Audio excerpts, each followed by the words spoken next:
of course, European policy is at the core of the focus of for the association, and since our start we have worked closely, and for us is a very important issue. So we, in the scope of the association, is we would like to influence and to give our support to the development of agroecology at European level. So we have developed a position that Alain will also present later. And so I just want to open and give the floor to Alain, saying that agroecology can potentially influence and benefit many different aspects of the relationship between agriculture and environment, from greenhouse gases, soil fertility, biodiversity, water, forestry policy. So there is a lot of issue, and not last the relationship between young farmer, women and worker. So it's very broad, and of course there is also on the table the discussion on food sovereignty and food security. So I give the floor to Alain for the open of this workshop. Thanks again. Thank you very much, Paola. We have a very positive goal today. Frankly speaking, maybe the cap did not totally correspond to our dreams, but the objective of today is finding solutions for introducing as much as possible the principles of agroecology in this new cap, notably through the eco schemes and the agro-environmental and climate measures. So that's the objective of today, and we will discuss that in small groups at 11 o'clock. But first we will have some introductory talks, and I thank particularly the invited speakers and also the members of the institution that will be able to join. So the first speaker is Paolo Barberi, who is member of the board of Agroecology Europe, and he will present the first view of Agroecology Europe on this topic. Paolo, you have not the floor, but the virtual floor, but the word. Thank you, Alain, and good morning, everyone. And thank you for giving me the opportunity to share some thoughts about agroecology and diversification that hopefully will fuel the following discussion. So I'm going to share my screen, and please tell me if you can see. Yes, I suggest that during the talks, if you agree, we could switch our video and our microphone in order to have a better connection. Okay. So do you all see the first slide?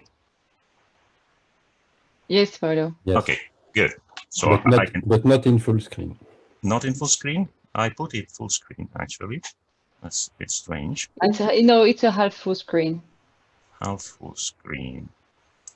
Let me see if I can handle that. No, it was good a moment, and now you will back to the... It's okay. It's just because you took a print screen. Yeah, but it's full screen, Paolo. Okay, so maybe there is a short lag time between what I do and what you see. But anyway, so let's hope that everything will work for the best. So good morning again. As you see from the title that I've chosen for my talk, it revolves around two keywords. One is agroecology, and the other is diversification. In the light of developing truly sustainable agricultural and food systems. So I put the two keywords together and talking about agroecological diversification. And I would like to bring forward some ideas as well as some examples of how agroecology and diversification can foster the next CAP and improve or pave the pathway towards sustainability. And I think it's important, from my point of view, to clarify a bit the relationship between agriculture and biodiversity first, because too often we hear that there is a contradiction between agriculture and biodiversity, and also in terms of some policy measures, there is somehow the idea that we should compensate farmers for losing yield because they promote biodiversity. I want to change a bit this perspective, first of all, by saying that there is no contradiction between agricultural production and biodiversity conservation. I think that this could be clearer if we see it through the lenses of ecosystem services. And we can see the issue by thinking that we can manage agriculture in such a way to protect biodiversity, and therefore focusing on those ecosystem services which are not directly related to crop production, like conservation of species and habitats in agroecosystems, or the so-called cultural services. The other perspective is very much at the heart of agroecology as a science and as a practice, and that is choosing the best biodiversity can offer to support the production, agricultural production. And this relates to those ecosystem services that either directly or indirectly are related to that, like soil health, water regulation, biological pest or disease control, and weed reduction. And agroecology somehow has the objective to find the best compromise between these two apparently diverging views. So it is possible to use biodiversity to support sustainable crop production and at the same time conserve, maintain, and somehow even improve biodiversity in agroecosystems. So that's a clear goal for agroecology. And I think that we were lucky enough to organize this webinar just a couple of weeks after this paper came out in Science. This is a paper which is a collaboration among several well-renowned scientists in the arena of sustainable agriculture research. It's an international collaboration, and they have done a very comprehensive meta-analysis, or better, a meta-analysis of other meta-analyses that were previously run. And they focused on the relationship between agricultural diversification, ecosystem services, and yield. So basically, this is a compendium of the best scientific evidence available worldwide on this topic. And what is very interesting to notice, as you see from this graph, is that in 63% of the cases, we have a win-win situation, meaning that if we diversify agricultural production, we can at the same time obtain a higher yield and the provision of several ecosystem services. The different colors of the dots represent the different services, as you can see here in the legend of the graph. So generally, an increase in yield is matched with an increase in biodiversity, pollination, pest control, nutrient cycling, soil fertility. In the case of carbon sequestration and climate regulation, the situation is not so clear-cut because in some cases you can have a trade-off. So for example, an increase in yield with a decrease in carbon sequestration or the other way around. But I think it's striking to observe this figure, 63% of win-win situation. And I'm sure, and I hope, that this paper will instruct quite significantly the following discussion on the CAP and on the relationship between diversification and ecosystem services and as well economic benefit of farmers. And we are talking about the transition towards truly sustainable agriculture and food system, which is very much what agroecology is there to accompany. And this can be done or can be seen through a three-step process that we call ESR. This is an acronym that stands for efficiency, substitution, and redesign. This is well rooted in the scientific literature on sustainable development since the mid-90s. Basically, the first step means increasing the efficiency of agricultural inputs, and that's pretty much what precision farming is there for. I mean, that's the main goal of precision farming, mainly related to fertilizers and pesticides. The second step of the transition is substitution of some inputs with more sustainable ones. And this is, for example, what mostly the standard IPM, integrated pest management systems are based on, but also conservation tillage, where you substitute plowing with minimum reduced tillage or no-till. But that's not yet enough. You have to go all the way until the end of the transition and redesign your agriculture and food systems. And this is the main approach of more advanced types of IPM, of organic farming, and of course of agroecology. Agroecology is very much based on the redesign of agricultural and food systems. So the main message is that you have to go all the way through this transition. And in this way, agroecology can also help the more conventionalized type of organic farming, industrial scale type of organic farming, managed on large farms and not really focusing on redesign, to go back to the original roots of organic farming. I mean, there is a part of organic farming which tends to focus too much on a substitution approach, and agroecology is there to help, they say, the good side of organic farming to go all the way until redesigning the system. But it's important to mention that it is not enough to follow this pathway at the level of production. You have to focus also on the transformation of the whole food system. And to justify these, I'm showing you these data that are based on research that we did some years ago. This is an estimate through life cycle analysis, LCA, of the CO2 emissions as one of the most important greenhouses, expressed per unit of produce in the case of tomato grown for fresh consumption. You have 20 combinations given by 4 production systems: organic and integrated tomato grown in the open field or in the greenhouse, times 5 handling or retail systems, covering a range going from a short supply chain up to long supply chain. I'm going to focus just on the 2 extreme cases of this analysis, showing you that the most virtuous case is an agroecological system par excellence, because it's organically grown tomato in the open field, it's regional production, it is sold unpacked and through a box scheme, which is one of the many examples of short supply chain.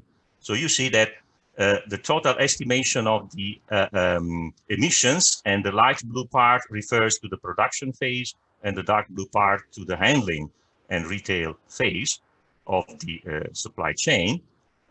It's estimated at little more of 50 grams per kilo of tomato.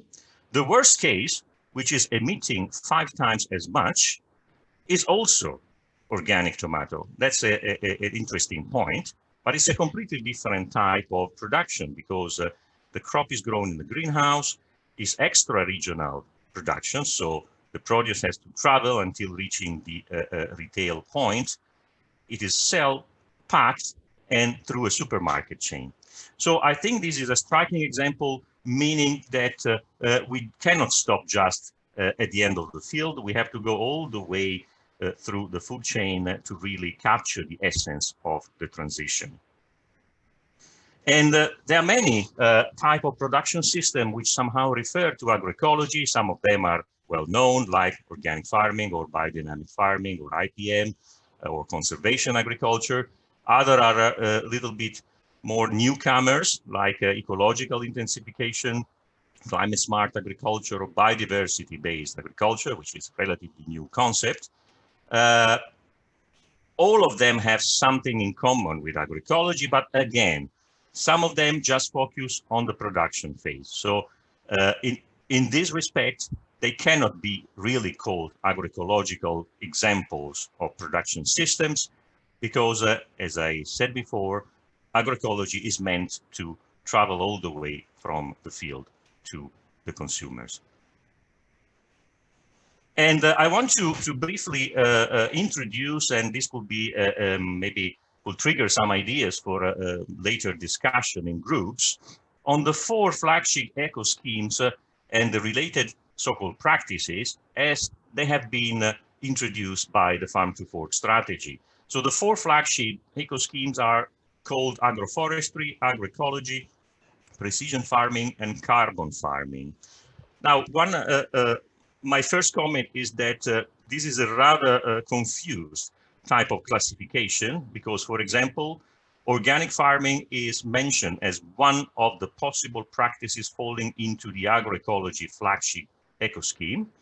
And one may say that organic farming is actually more than just a practice, and it's a way of farming that goes very much beyond what you can actually do in the field. In the carbon farming group, there is a so-called conservation agriculture practice, but in the way it is described, it is just conservation tillage, so the substitution of plowing with minimum or no till. And we know from a long period of time that conservation tillage is not a synonym of conservation agriculture. Conservation agriculture, besides reduced tillage, should also include diversification of the crop rotation and soil cover. So there is a risk of misunderstanding and inappropriate development of specific measures if we just stick on this rather confused classification of flagship eco schemes. And besides this, as we have seen before, not all these eco schemes are placed at the same level along the transition. Precision farming is at the starting point, and agroecology is at the end point. So again, there is a risk of misunderstanding and misconception. And in my opinion, you cannot just put precision farming as it is nowadays and agroecology or agroforestry at the same level from the point of view of the development policies. But maybe this is something that we could discuss later on. And I'll just give you a brief example of how agroecology and agroecological practices can provide viable alternatives also to contentious inputs like glyphosate, you know, all the discussion going around glyphosate. If you redesign your system by introducing a cover crop, here we are talking about an arable cropping system, and this is an example taken from our own research done in real farming conditions. So, for example, if you plant a legume cover crop in between a cereal crop and a spring-summer crop, in our case it was a sunflower, then you may change your incorporation system, not basing it on plowing, but on no-till. Usually, when conventional farmers do this, they rely on glyphosate use to terminate the cover crop. But there is an alternative, which is this kind of roll machine here. This is called a roller crimper. If it is used properly, it can allow a substantial reduction or even the elimination of the use of glyphosate in such a no-till system. And I will just show you some quick data on these. We are actually writing a paper on this, and hopefully it will be submitted soon. So it's a no-till system with a legume cover crop, which is devitalized mechanically through this roller crimper, and the cover crop is placed in between wheat and sunflower in an arable rotation. So first of all, 3 years of data, these are average data, give us the evidence that through the roller crimp cover crop, you can supply an average of 135 kilos of nitrogen per hectare, which is more than sunflower actually needs in terms of nitrogen fertilizer. In terms of yield, we have observed a grain yield of sunflower between 4 and 5 tons per hectare, with no significant difference compared with the full dose of glyphosate and the half dose of glyphosate, which were the two other treatments that we compared. And in terms of operational cost, you can observe that this system, so no-till sunflower plus a veg cover crop plus a roller crimper to devitalize it, is actually the cheapest one in terms of operational cost, cheaper than when you're using the full dose of glyphosate, and also cheaper than the standard system, which is based on plowing and no cover crop inclusion. I'm going to the end of my talk. I would just like to highlight another important concept that I believe it will be important to focus on for the upcoming CAP. It is important when we are talking about provision of ecosystem services to understand that some of them can better be realized at a larger spatial scale than just an individual farm. This is the case, for example, of biological pest control.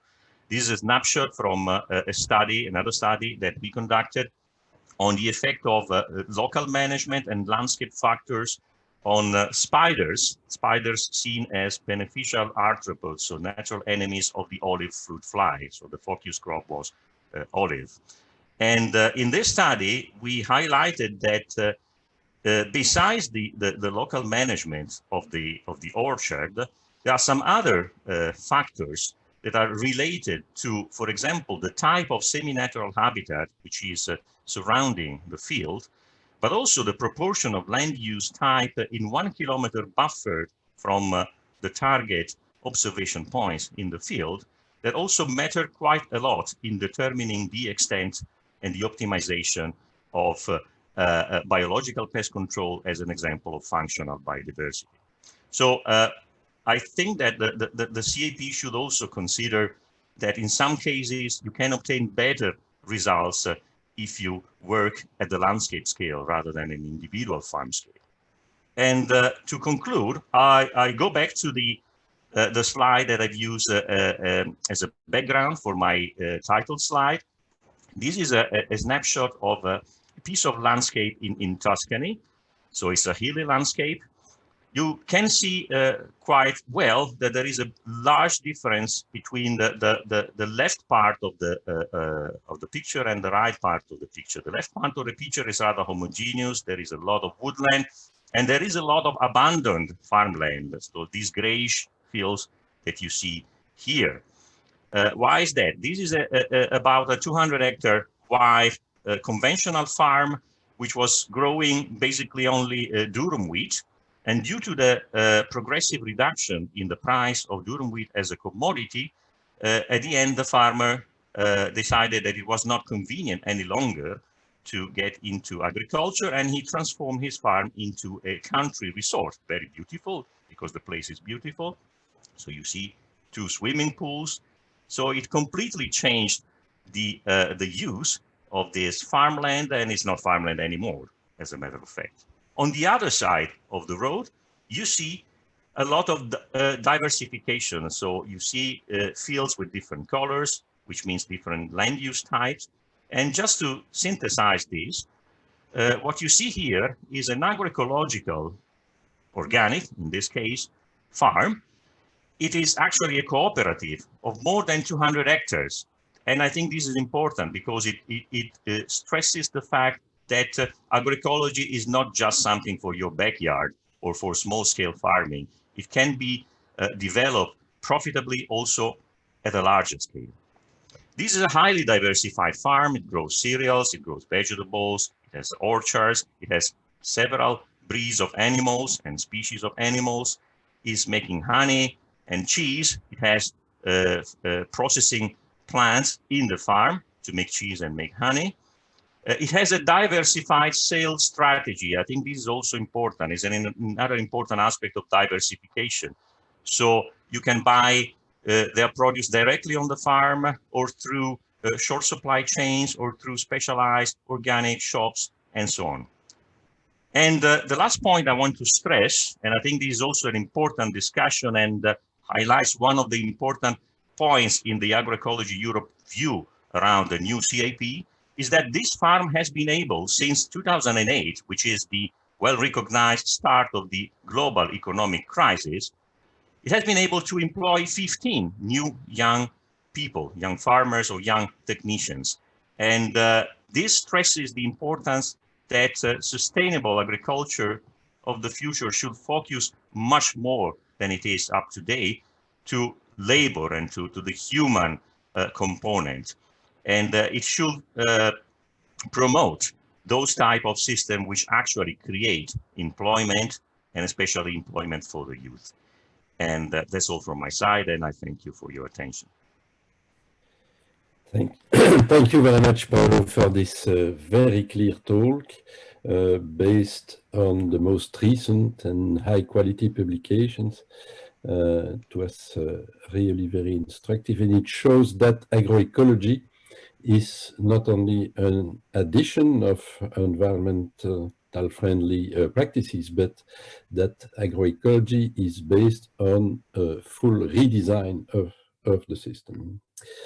We have time for one or two questions, very short questions, if some people are interested. Yes, if I may, this is Xavier Pouc speaking. I was highly interested by the publication of science. Do you know the result? You told the results were at the global level, and do you know if in Europe the conclusions are the same? Because I think Europe is different than the rest of the world regarding the yields and ecosystem services trade-off or convergence.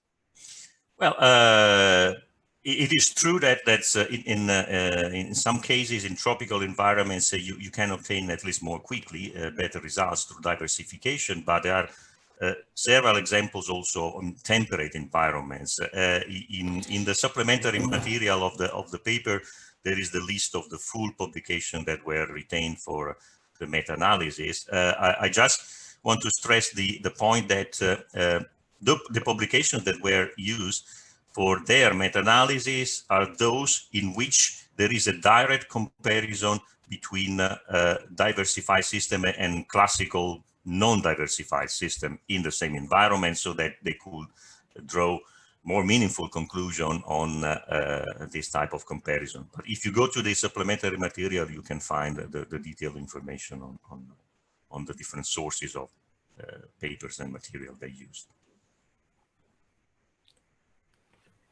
Okay, good.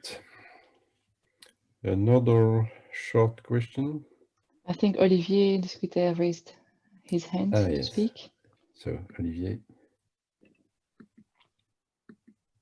Indeed, thank you. So good morning to all, and my very sincere gratitude to Agroecology in Europe and for this workshop, and to Paolo Barberi for a very interesting presentation. My question is the following.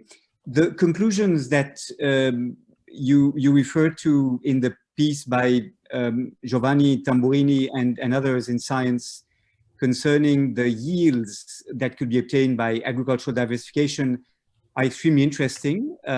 They also confirm another study that was presented a few weeks ago by France Stratégie about the economic benefits of agroecology. But what I would like to ask is the extent to which these advantages in terms of yield increases and in terms of the reduced cost of inputs, which was what the France Stratégie document emphasized, whether these advantages are sometimes criticized for not compensating enough for the increased labor required in agroecological, more diversified farming systems.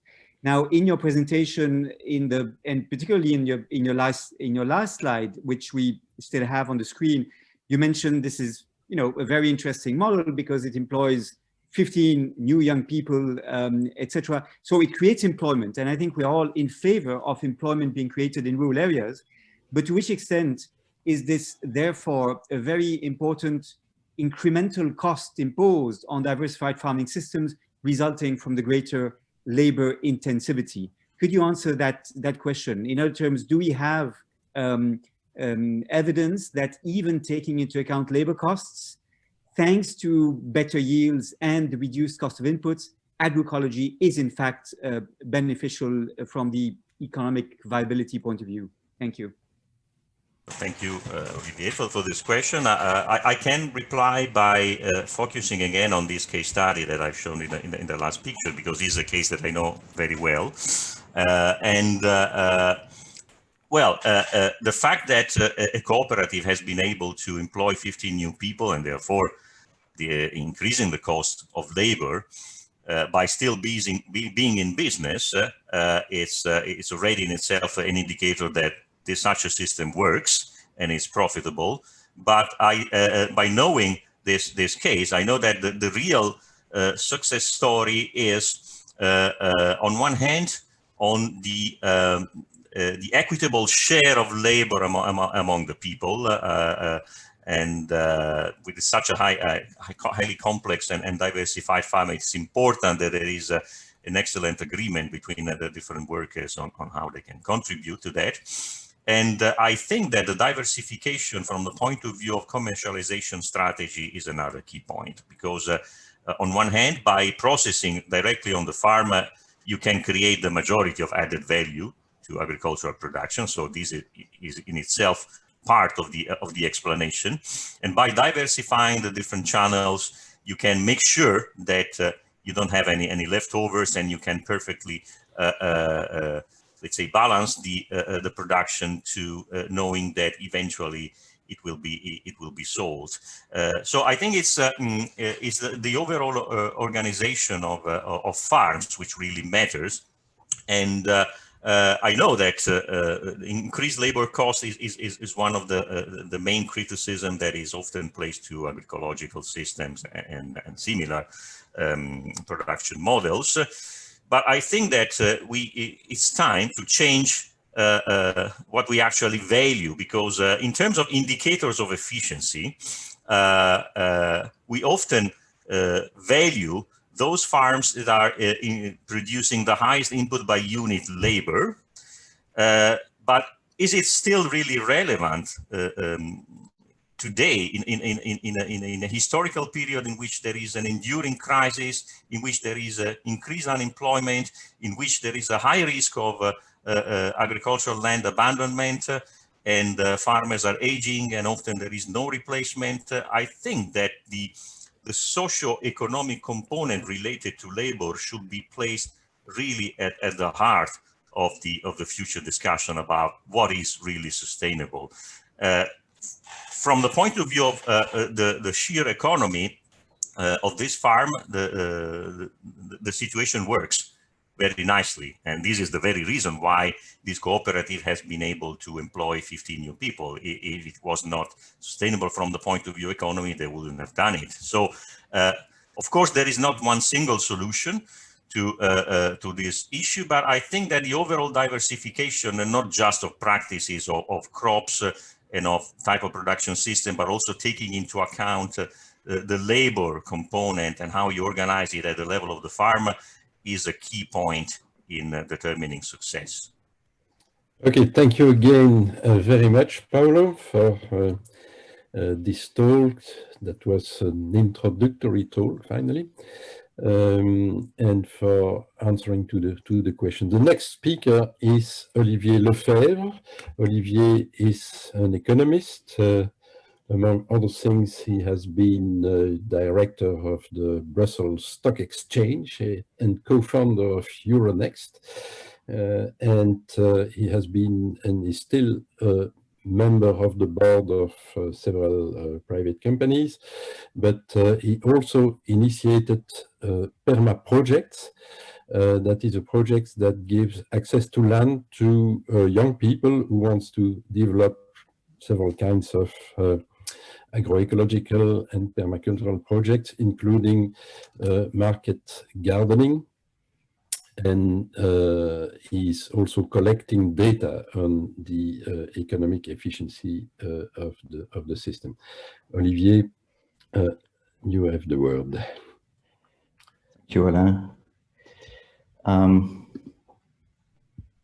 trying to share my screen.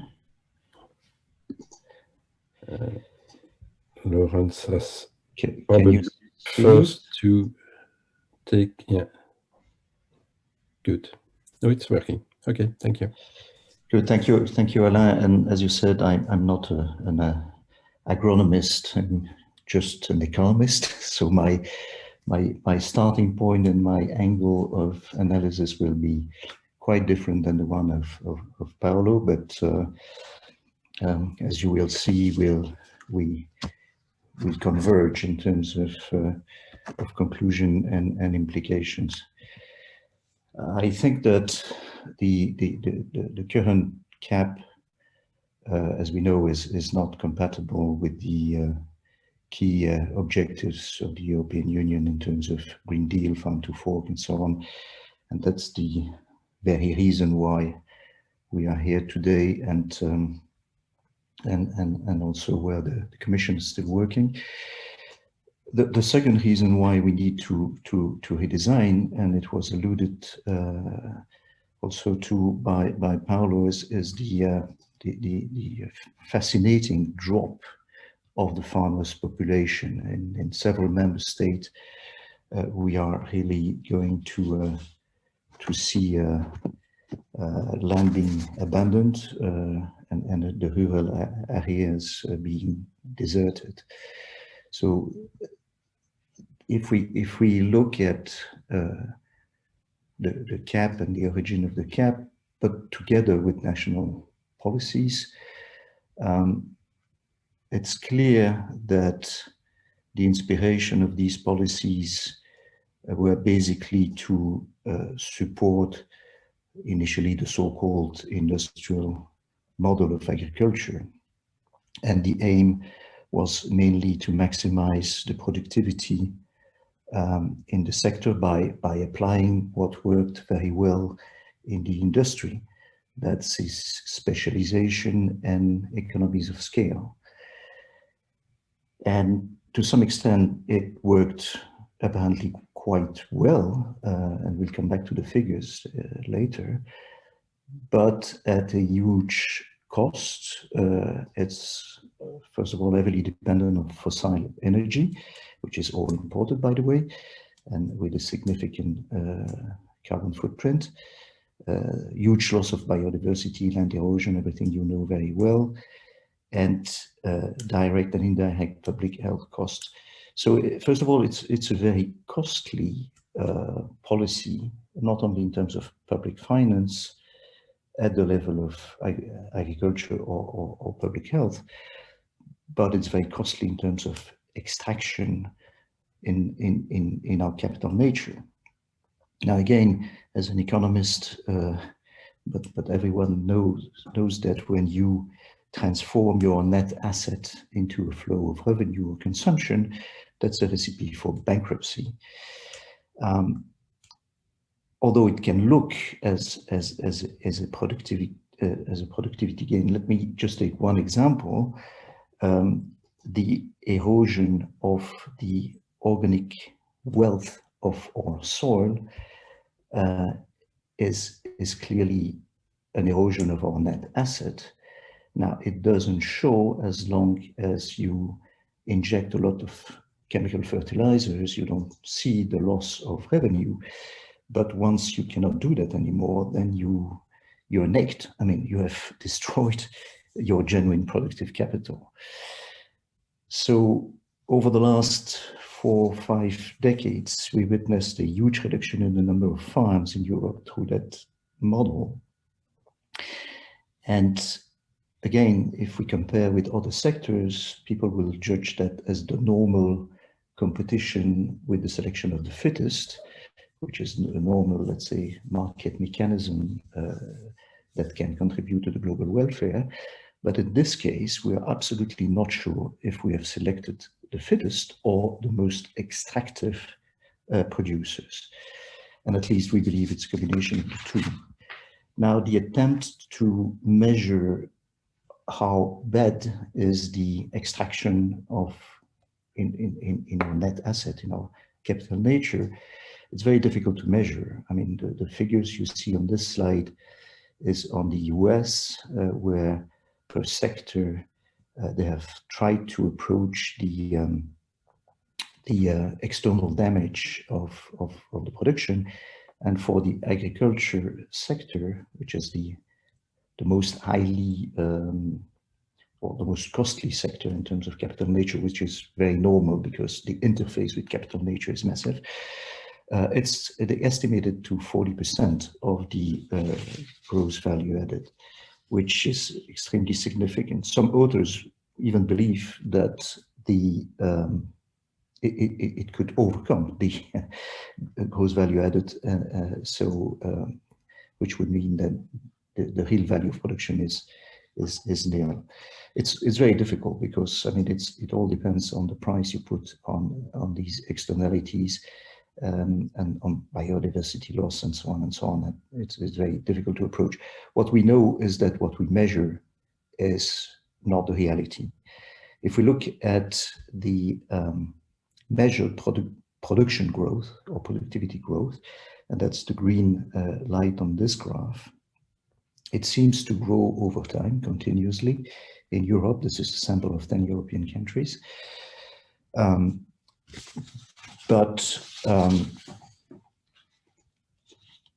First of all, we know that this does not reflect the reality because it's not discounted for the environmental cost. And remember, we're talking about a very material and probably growing component of that. So the other view is that even if there has been productivity growth, which is debatable, it has clearly not benefited to the farming sector. And that's the orange line, which is the value added discounted with the consumer price. And that's probably a true measure of a different thing, which is the purchasing power of the farming sector linked to its production. And that reflects the deterioration of the so-called terms of trade of agriculture.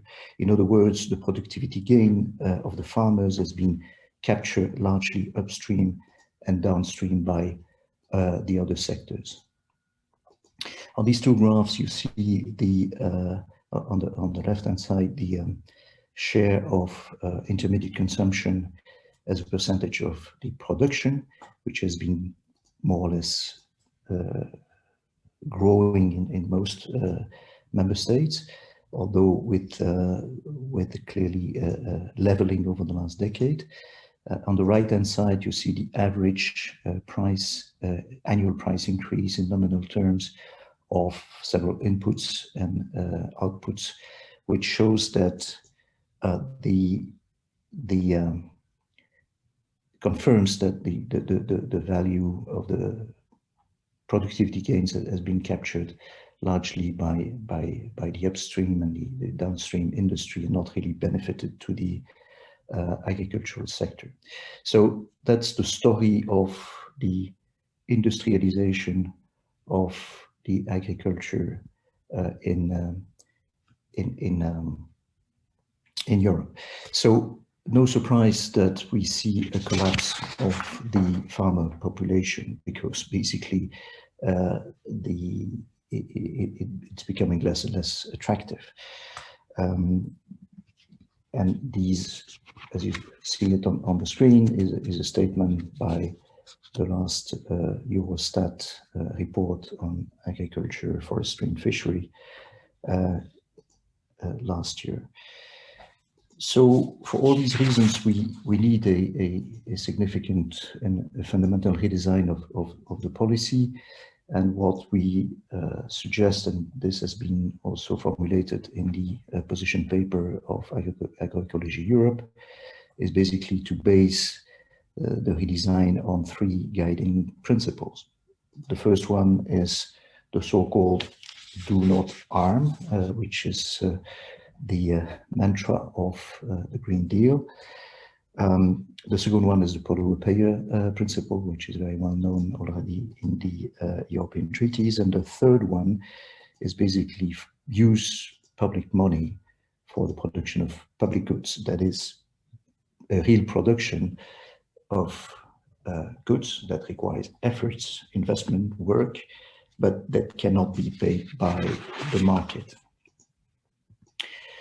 Based on these principles, the first thing that we should look at is that the main common agricultural policy instrument, which is the subsidy per hectare or per cattle head, does harm.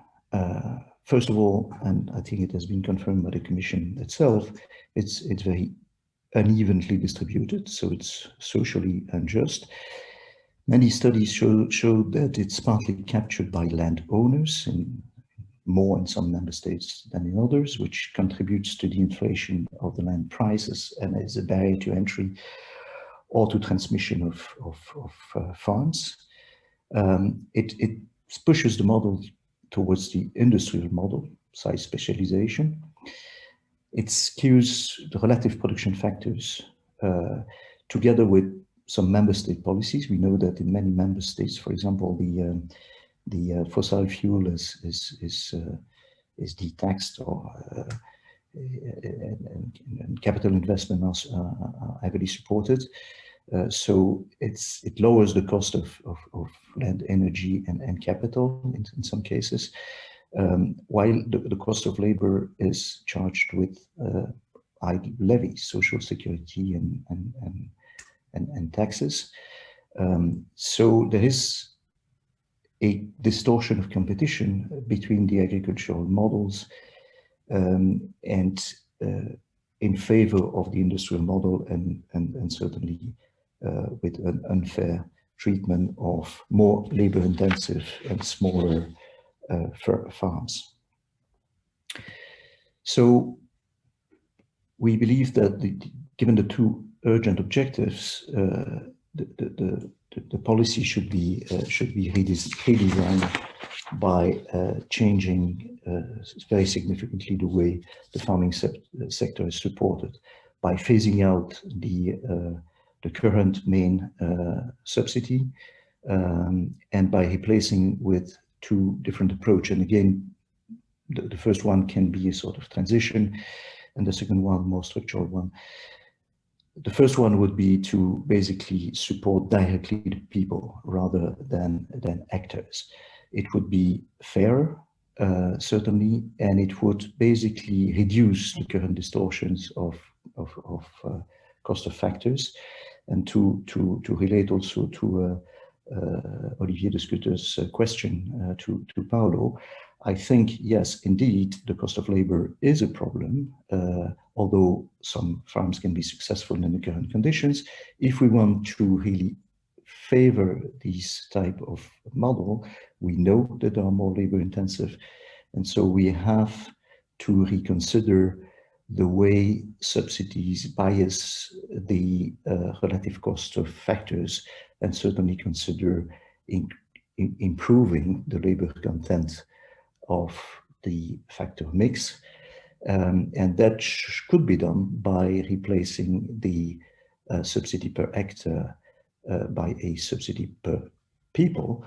Now, technically, a way to do it would be to offset the levies, tax and social security contribution on labor across the various member states, both for employed and for self-employed.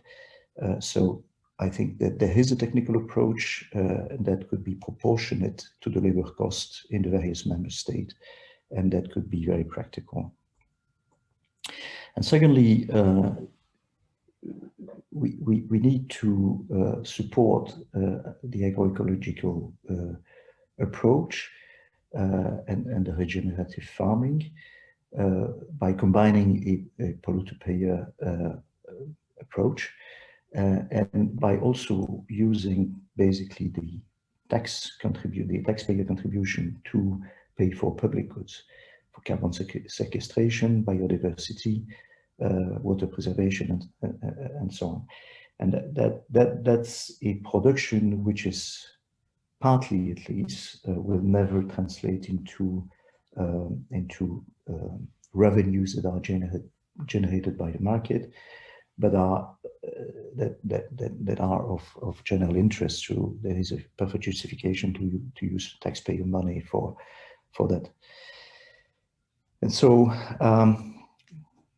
this, we believe, should contribute to real productivity gain for the farmers, and real that is discounted from the extraction component. So it's really a productivity gain combined with a restoration of our capital nature. They should be real gains, and we have seen that in Paolo's examples by a drastic cut of inputs, but also by going closer to the final consumer, and so increasing the overall value added of the production. And by the way, as shown by Paolo as well, also reducing the carbon footprint of the food chain, and benefit to the farmers through an increase of rural employment and more diverse activities, and certainly also a smarter way of farming. And it's not only an increase of the productivity and the margins for the farmers, but it's also a reduction of their risk, because they will be faced with more stable prices. They will be less exposed to the fluctuation of world prices on both sides, from intrants and products. So to conclude, we see clear benefits for the European Union in such a different approach. First of all, it would be compatible with the zero net greenhouse gases emissions in 2050. And if we want to have a zero net, clearly we assume that the agricultural sector should be net negative if we count on the land use to act as a sequester or a sink for greenhouse gases. It will be less import dependent, certainly on fossil fuel. It will preserve our capital nature for the next generation, be more resilient, increase employment, enhance the wealth and the diversity of our rural communities, and of course, and that's an essential complement with a better diet and a better public health consequences. Thank you.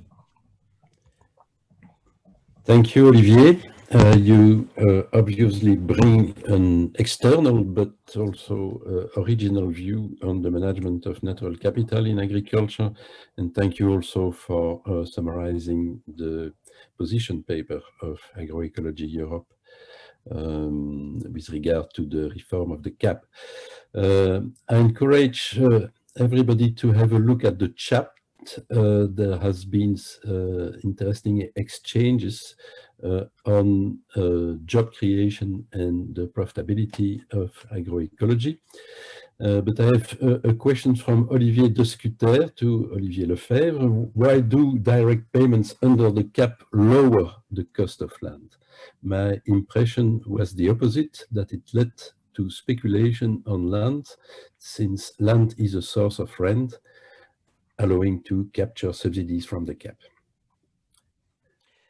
I think, Olivier, the answer is a bit hybrid because of the hybrid situation of the farmers. Some farmers are owners. In that case, clearly they benefit from the subsidy. At the same time, and there is a lot of difference between member states, as far as I could see, in the impact of the subsidy in terms of inflation, asset inflation on the prices. So yes, in some countries where there is a big split between the landowners and the farmers, and where there is no limitation on land or mechanism to prevent speculation, you're right. And that's largely the case in Belgium, for example. It's not necessarily the same in all member states. So it all depends on the situation and the split between the owner of the land, and big farms in some cases are directly or indirectly organizations that own their land. In some other cases it's different. So there is no general conclusion on this. Okay, it seems that Ole has a question too, or not? No. Okay, then the next speaker is Xavier Poux, who is economist too, as far as I know. He worked a lot during his career on the agro-environmental and climate measures on high nature value farming.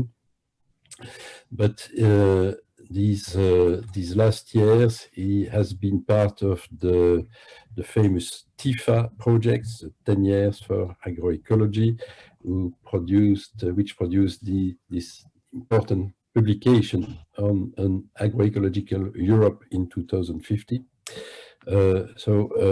Xavier, the word, you have the word. Thank you very much. How does it work to use? Do I share the screen? That's it? Yes, you have to share the screen. Okay, the right. So thank you very much. Can you see the PowerPoint presentation? Yes, but not in full screen. And now it is. Good. Is it? Yeah, okay. Thank you very much, Alain, for this presentation. As a matter of fact, in 15 minutes, I won't try to present the whole TIFA scenario, but I will get inspiration from it. And I will focus on permanent grasslands, which I think are a very key component of the agenda, and I try to elaborate on this during my presentation, and for finishing on the opening on the CAP reform. So I'm starting from the agenda of today, which is yes, your presentation is not yet in full screen. Really? If you can improve that, It's still in the presentation mode, Xavier. So sorry, what do you see? What are you seeing? we see well, all these different slides that I followed, and if you have comments on your slides, that's what you see normally when you present. Because we don't see the full. Sorry. Okay. It's better now. Okay, no, it's okay. Not perfect, but it's better. No. I see the point. I think I'm sharing the screen and not the. It's probably if you have two screens, then it's automatically puts you. Exactly. So I thought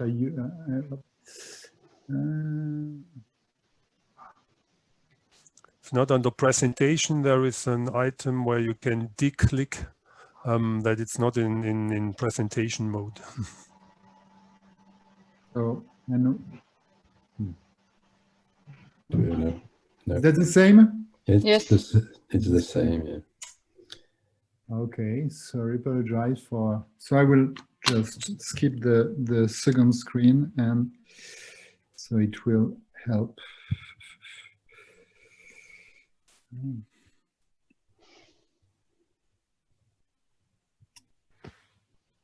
My goodness. Tick. So it's still the same. Yeah. Oh. I can present it for you if you want. Yes. Maybe. Yes, try, Laurence. Yeah. Okay. The first time, that's not my first presentation on Zoom, but I don't know what happens. Whatever. So I will ask you to click, Laurence. Yes, just a second. I have to open it. Yes, of course. I have strange things on my computer. It completely stopped a few minutes. I missed parts of Olivier's presentation. Okay. Okay, thank you. It's okay now? Yeah. No, it's good, yes. Yeah. Okay. So I just will tell me next slide. No, next, please. Apologize for the loss of time. So I'm starting from the search for an integrative agenda in the Green Deal, and I will elaborate as well on why I think agroecology, or we think that agroecology is a good candidate for this integration, and discuss it against the other proposition in order to reach this agenda. So a lot have been said, and so can you next, please? And I'll try to just start by arguing again. It has been done by the two first speakers, but arguing again on why agroecology looks like a promising candidate in order to reach the goals of the Green Deal. So please, next. So I will start on two fundamental ecological issues, which are, on one hand, the nitrogen cycle. And if we carefully look at this issue, we need to have in the agroecosystems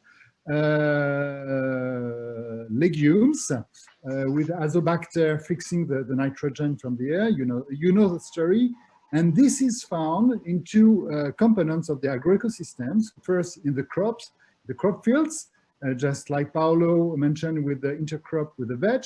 But if we try to modelize at the scale of Europe, this won't be enough for agronomic reasons. The crop rotation won't be able to carry on enough nitrogen. So we need to take another source, to consider another source of nitrogen, which comes from the permanent grassland and unfertilized, because if you put fertilizer on a grassland, you will decrease the share of legumes. Or you can have artificial legumes, that's another issue, but you will lose some biodiversity.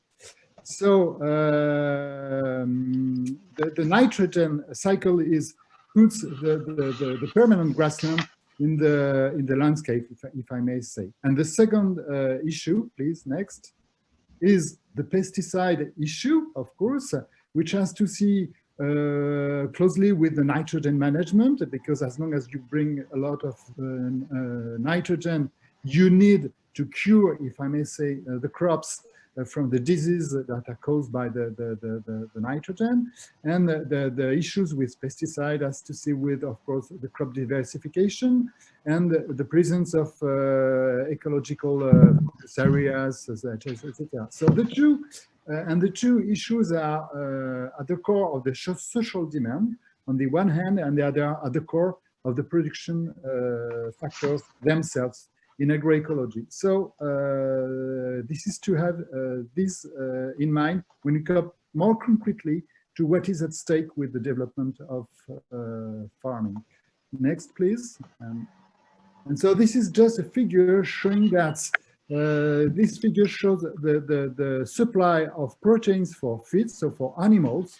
And here we see that a large share, which is the green part of the pie, comes from ravage, so namely permanent grasslands or other grasslands, which are a major contribution for the proteins. So this is not a minor issue. This is a central issue, which is conceptually completely under acknowledged, if I may say. Next, please. Thank you. So I tried to go through the main goals of the Green Deal and the CAP using the agroecology as an answer to them. So next, there will be a series of arrows. So we can start with the low input farming as a cornerstone in order to understand what is at stake. Next. So clearly, this has to see with the preservation of landscapes and biodiversity. No question about this. Next. Environmental care, I think we don't need to elaborate too much. Next, please. Climate change. This is a tricky issue because there is always the issue of permanent grassland and then cattle and then CH4 emissions. But in TIFA, and then we won't have time to completely discuss this, I guess, today, but we reach very, very interesting results in terms of climate emissions by considering the lower nitrogen dioxide emissions by two factors, less production on the one hand. So if you have less production, less outputs, you mobilize less nitrogen in absolute value. And second, the form of nitrogen which is used, which is organic instead of being synthetic. And just a figure coming from the last IPCC report, if the emission coefficient from these two fertilizers is 1.6 kilo of N2O emitted by 1 kilo of nitrogen in organic form, and 1.6, so it makes nearly 3 times more if it's synthetic. So if at the end, the gas balance is much better with agroecology, even if we have grassland and cattle. Next, please. Thank you. So as for food and health quality, I think we don't need to elaborate too much. There might be questions, but I think it's an asset of agroecology, clearly. Next, I think it's all clear. This is not what is the most difficult to address. The fair income for farmers, I think it has to see with the discussion we had, that clearly, as long as we go in a search for maximum production, we will fall into what Olivier Lefeve presented in his graphs as less income for farmers. So we can expect that changing the paradigm for production and price constitution will help in income for farmers. So it will come to the quality of life for farmers, which is another issue. Next, please. And then the power on the food chain, I think that is derives from what I've been saying about the formation of income and what is the quality of the food we have. Next. And of course, this can support the generational renewal. And next, the last one. What is competitiveness? Then, of course, I think from maybe a policy actor, the main weak point of agroecology is it is not competitive, as a matter of fact. But I think that we have to question what is behind competitiveness, and it comes to the economies of scale and all what, as a matter, Olivier presented. So I will not elaborate too much on this, but I think this is a quick question to be addressed in our understanding of what is at stake. Next, please. And second, I think that in this list of objectives, there is one missing clearly, which is animal welfare, that, to my opinion, goes much better with agroecology than with industrial farming. Next. Just visiting those challenges, with the current CAP reform, I use here what has been presented in the communication by the DG Agri for the design of the current reform under discussion. And this is clearly based on the smart agriculture, where you can see all these promises from the smart agriculture. Next. So I think that there is the increased production is the first goal of smart agriculture. And I think that we really need to question it. Is that a goal for the taxpayer, for the whole European society? Of course, I see that there are points supporting this, but this can be strongly discussed when we see the externalities deriving from this increased production. And I think that even from ourselves, we need to change our mind about sticking about the yield gaps. I was struck the fact that we always want to show that organic farming in Europe can nearly be as productive as the conventional farming, which is not the issue, as a matter of fact. The issue is that how much production do we need? It's not how much production can we achieve. And I think that it changes a lot the debate. Next, please. The production cost, so again, it comes after Olivier Lefeve presentation. So it's only, this objective can only be reached with through an economy of scale, which is completely incompatible with the job creation. And next, and this is completely blind about biodiversity landscapes. This is not a key word at all. So this is really a problem. Next, please.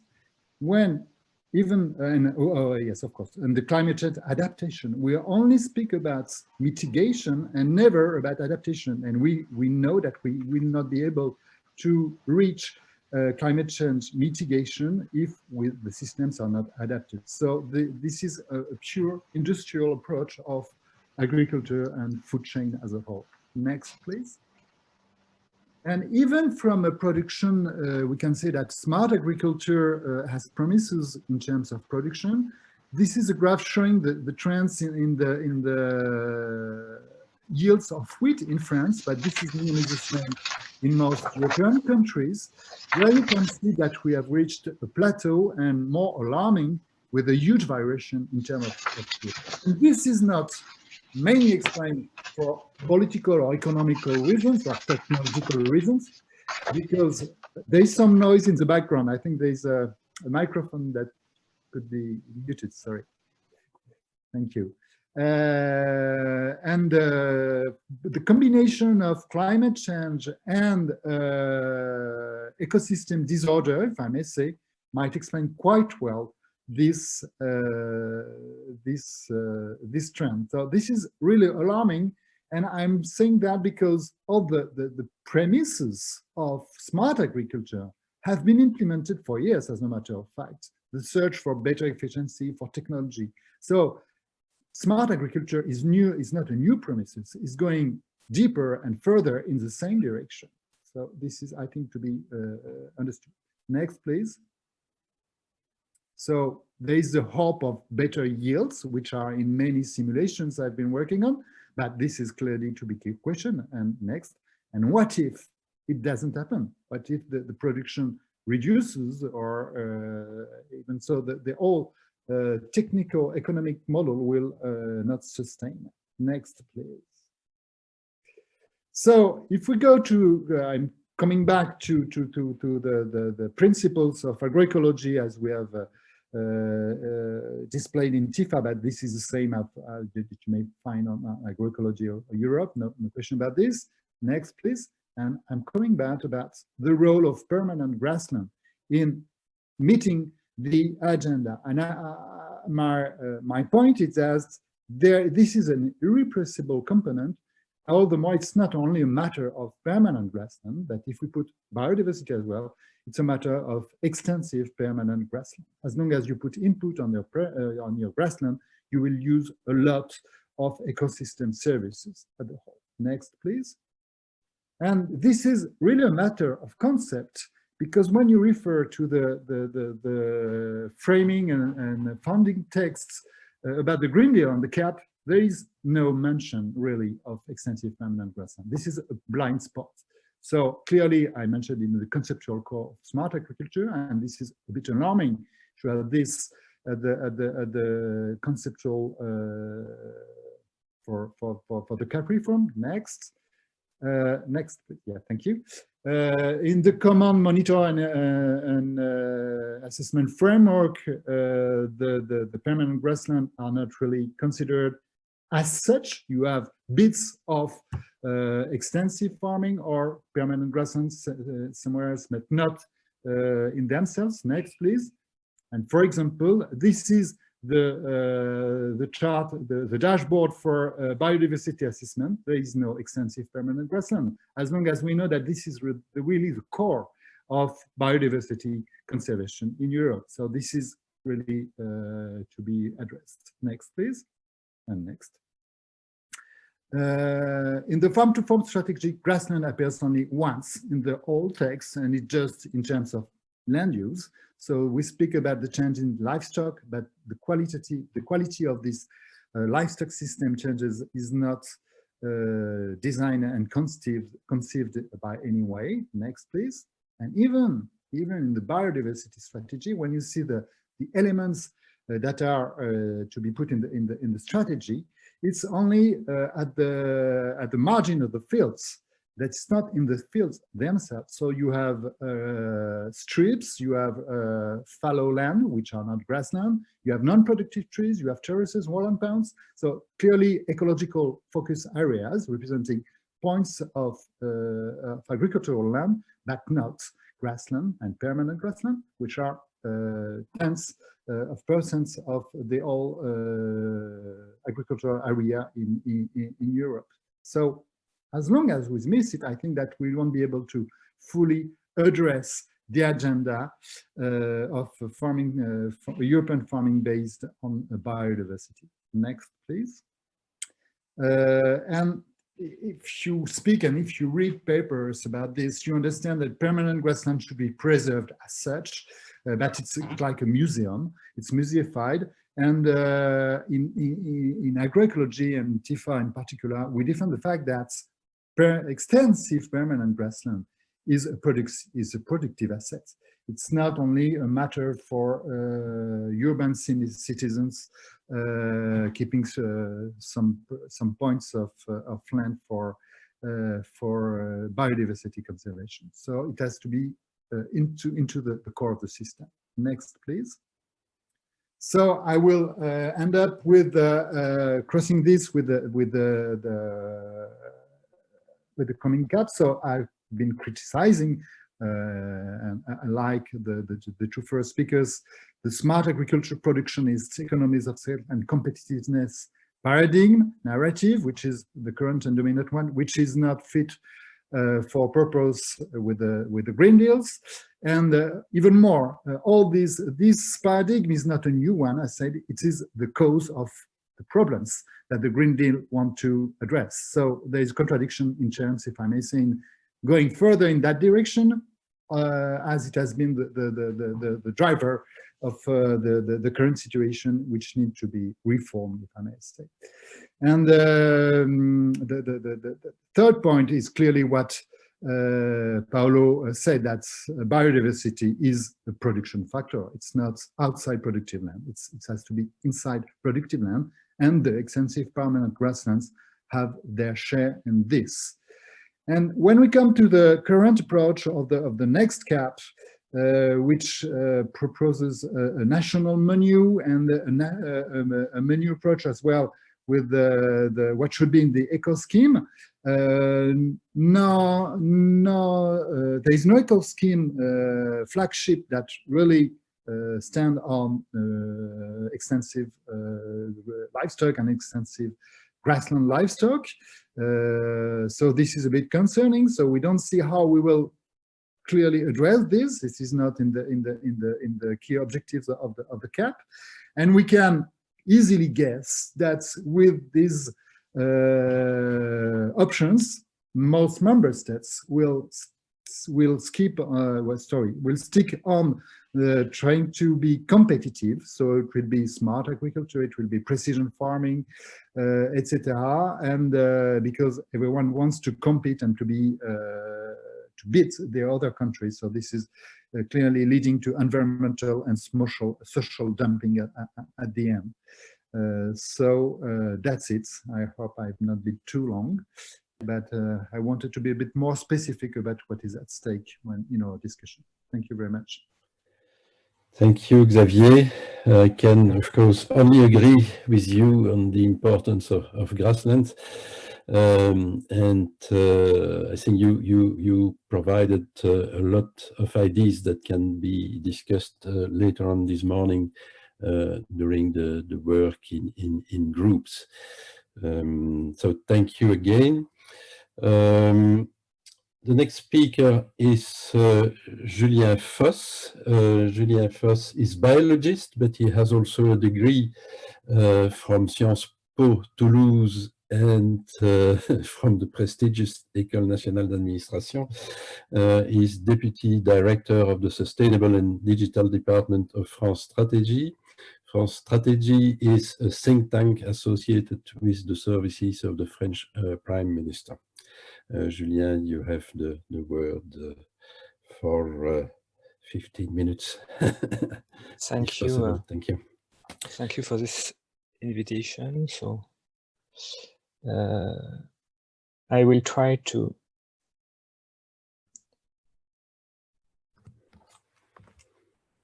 I will try to present the main conclusions of the report we published last year.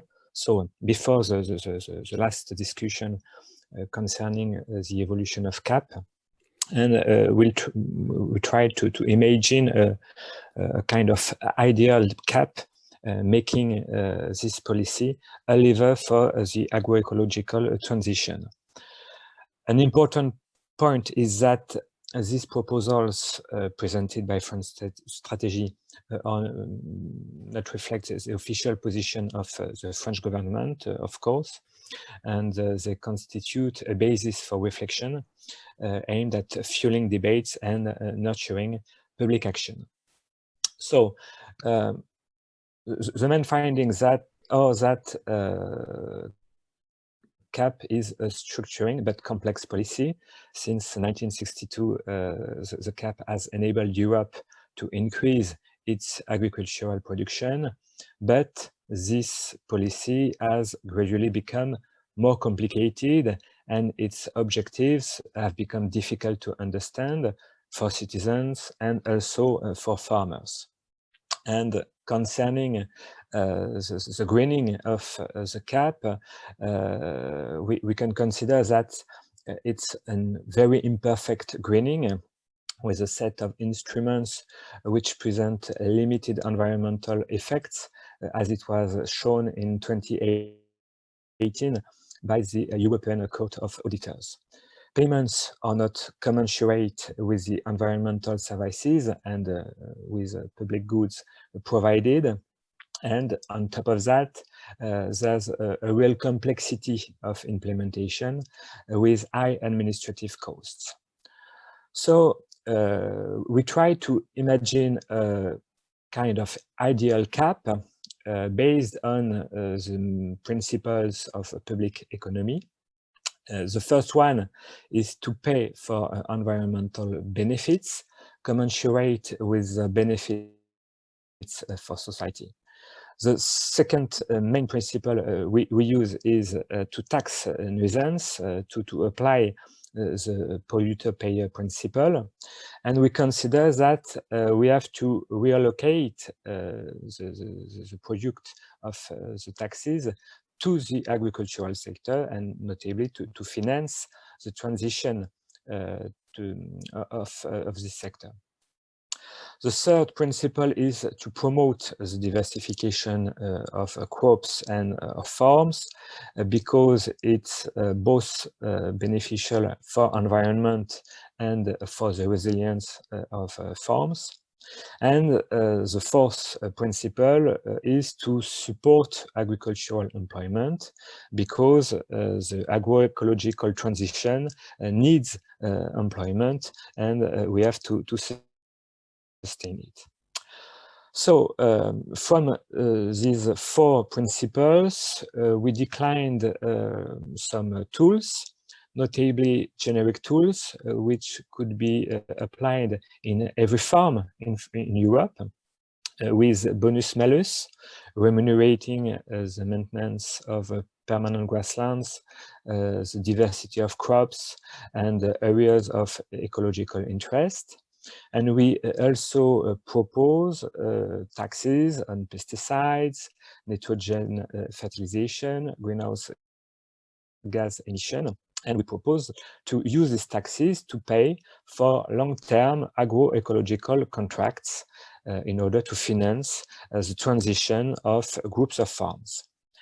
The interests of these tools is to incite rather than coerce or prohibit, and also to reduce transaction costs and to reduce the complexity of the current CAP. We also propose some targeted tools for groups of farms which present environmental interests. We proposed some bonus for areas of high natural value, and we also proposed long-term contracts for agroecological innovation with guidelines which will be developed collectively across relevant territories, and which could integrate the objectives of the European Innovation Partnership to finance local innovation. We also consider that this new CAP has to consider the problem of production risks, The main way to limit production risks is to finance and to sustain the diversification of the farm's production, which is a way to multiply the sources of income for farmers. And we also propose some tools at European levels, like the mobilization of crisis reserves or penalties for overproduction, and also at the national level by the sharing of financial risks throughout mutual funds which exist notably in France. An important point in our report was to support agricultural income, and we considered that the envelope currently allocated to the first pillar could be used to pay aid to agricultural income. The idea was to maintain the current budget of each member state as a starting point, and to divide it in order to pay every farmer. And with such an idea, we can envisage an annual aid of around 8,000 euros per full-time equivalent worker in France. Of course, it's a very difficult proposition, which need a consensus and which could be considered only on a long-term target. With these tools and with these propositions, this new cap, this agroecological cap, could also contribute to a more sustainable food supply.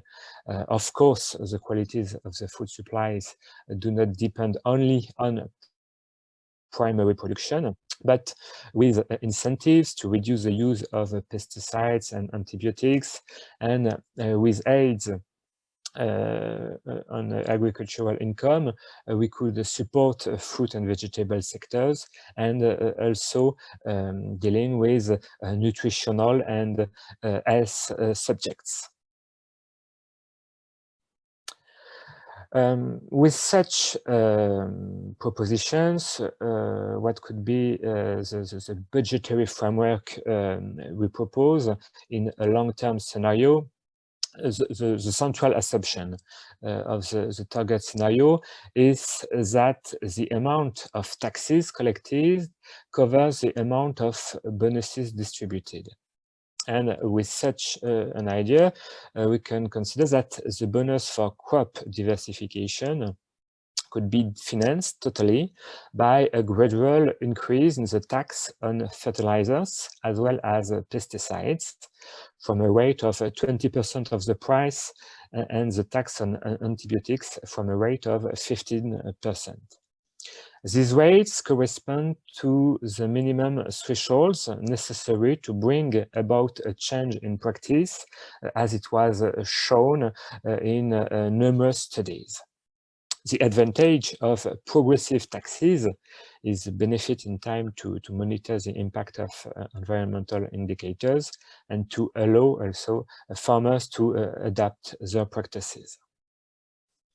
So with all these propositions, with all these tools, and with this budgetary framework, we could imagine a new architecture for the CAP, with a first pillar dedicated to agricultural employment, and a large second pillar dedicated to agroecological transition, with the different bonus-malus I have presented before. What are the effects of such propositions on the distribution of aid? We made some estimations based on different types, ideal types of farms. The simulation show that the bonus for crop diversification would be a benefit to organic and polyculture livestock farms that are already diversified. The bonus-malus for permanent grasslands, for areas of high natural value, would benefit extensive livestock farming, and the different taxes we proposed would impact notably conventional crops and intensive livestock farming. In detail, the model we developed demonstrate that in field crops, all the highly diversified system would benefit, yet from the perspective of an agroecological cap, conventional crops will have to modify deeply their practices to maintain the same level of support. And the simulation we conducted shows that to avoid losing subsidies compared to with the current situation, the typical cases of crops, of conventional crops we studied with low or medium agronomic potential would have to reduce the use of fertilizers and plant protection products and pesticides by 20%.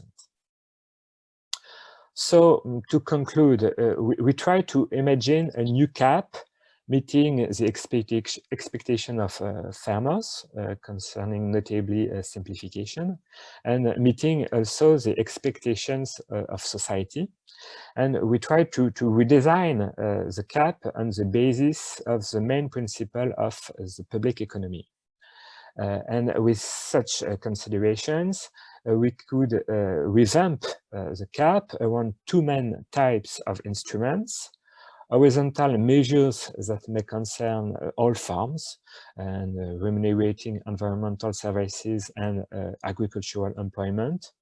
And on top of that, some measures targeted at certain voluntary farms, financing innovation and ecological continuity and ecological interest farms. And I think, yeah, it's the end of my presentation. Thank you very much, Julien. Your talk brought also a lot of topics of discussion for the small groups. Of course, in Agroecology Europe, we are pleased to see that France Strategy has some similar proposition than those of Agroecology Europe. There are also differences, but thank you very much for bringing all these ideas to the debate. I will give immediately the word to Olivier, because I think that Olivier has to leave us soon, because he has another meeting. I just wanted to remind you what you know already, but that he's Professor of International Human Rights Law at the University of Louvain in Louvain-la-Neuve. He has been UN Special Rapporteur on the right to food. He's of course co-chair of IPES Food also, and recently he has been elected as UN Special Rapporteur on extreme poverty and human rights, among many other things. So Olivier, you have the word. Many thanks, Alain. I shall do my best to keep within the strict time limits imposed. What I would like to do is really to discuss what are the obstacles to the transition to agroecology that all the speakers before me have mentioned as a desirable objective, and what the farm to fork strategy can contribute in this regard. And to do this, I will try to share my PowerPoint presentation that I hope shall appear on the screen very soon. The most difficult part of the talks. I'm not sure this is, let me,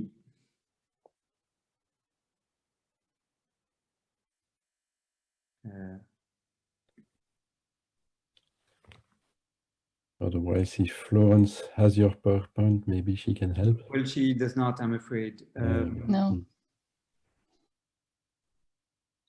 No, But you know the green button. Yeah, no, I'm launching it now. Okay. And there we go. So I hope you can see at least the main messages on the slides, if not in full screen. And what, of course, is our departure point is that we have a food economy that is producing a range of externalities linked to the productivist approaches we've been pursuing since the launch of the Common Agricultural Policy in the late 1950s. I shall not go through them again, but apart from the environmental impacts that have been discussed at length by previous speakers, the social impacts, the disappearance of small-scale farms as a result of increased competitiveness requirements, we have, of course, public health impacts linked to the production of food that really is in the form of raw materials produced by farmers for the food processing companies to provide ample processed foods on European markets without much concern for the nutritional quality of those foods. And so all these externalities have been discussed by various speakers, and that grounds the claim that we need to move from the left side to the right side of the slide, if you wish, from large-scale monocultures, monocropping schemes to agroecological diversified farming systems. As I said, I would like to ask why it is so difficult to make this transition. And here I'd like to refer to a number of obstacles that explain why this shift is so difficult to make. I believe one major problem is that much of the agricultural policies that have been put in place have really sought to strengthen our ability to export on global markets. And this export orientation of agricultural policies has led to choices that make it extremely difficult to shift to more diversified farming systems. And although only a small percentage of the food that is produced in the EU travels across borders and certainly is exported beyond the EU, it actually has been very decisive, this small proportion that is exported, for the shaping of agricultural policies in general. And in fact, the expectations of the big buyers, of the large agri-food companies in global supply chains have been shaping production choices, so that this represents a major obstacle to change in the way we produce food. A second obstacle, and I'm now moving across the different lock-ins that were identified in a report presented in 2016 by IPS Food. A second problem is the expectation of cheap food. Consumers have been accustomed to thinking that the price of food in proportion of the total family budget would constantly decrease. And I think the choices that would result in increasing the price of food in order to provide a better remuneration to the farmers, in order to have more healthy diets and to manage the ecosystems better, those policies will be bound to fail unless we address this concern that the price of food should continue to decrease.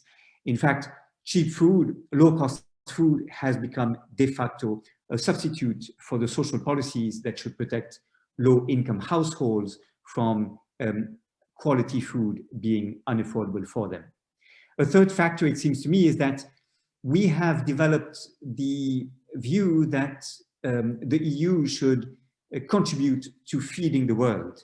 And in the documents that, for example, have prepared the June 2018 proposals for a reform of the common agricultural policy, we still have this narrative about the need for the EU to feed the world by boosting production in a context in which demand is increasing and in which many countries are not able to provide food to their populations without importing low-priced food subsidized by taxpayers from OECD countries. So I think that feed the world narrative is playing an important role in the obstacles we face to shifting to agroecology.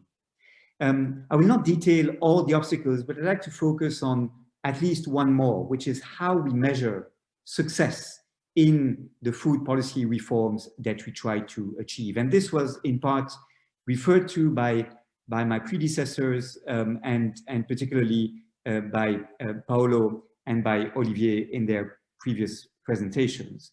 In fact, most policy discussions focus on measures of success that are based on how much calories we produce, how high is the yield per hectare we manage to achieve, what is the productivity per worker in the farms by farm workers, and what are the incomes of the farm. And we neglect in that kind of measure of success, we neglect not only to think about the erosion of natural capital that quite rightly Olivier Lefeve has recalled to our attention, but we also neglect to consider that in agroecological diversified farming systems, yields per hectare need to be measured in a very different way. It is, per definition, not going to be possible in a diversified farming system to produce as much of one single crop. For example, to have 8 or 9 tons of maize per hectare.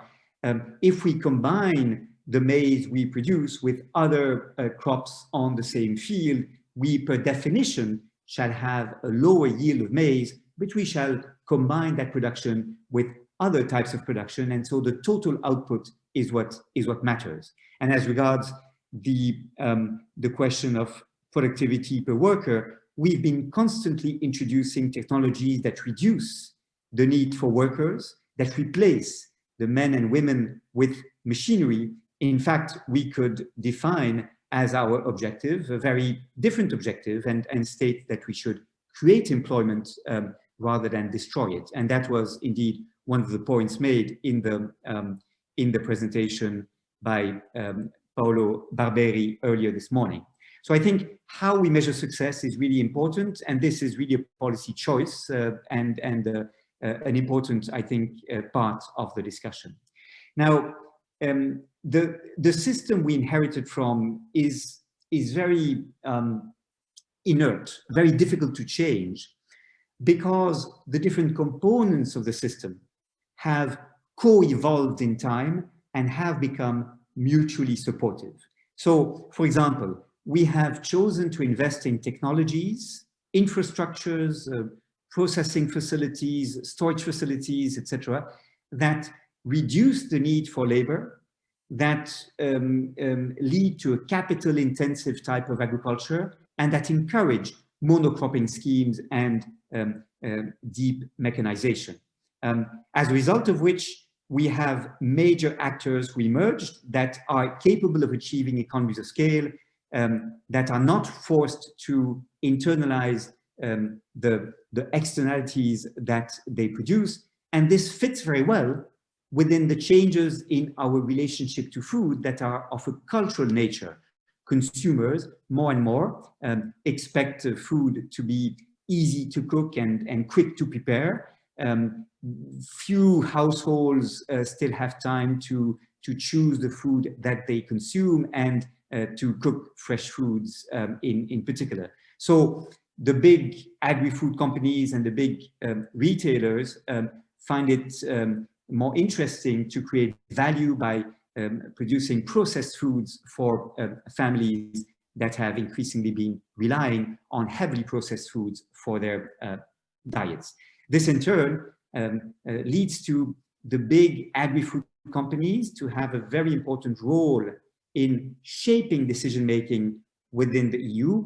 And that is in part because they are the champions of this low-cost food economy, of this very impressive ability they have to achieve economies of scale and to control long logistical production chains, making it very difficult for alternatives to emerge.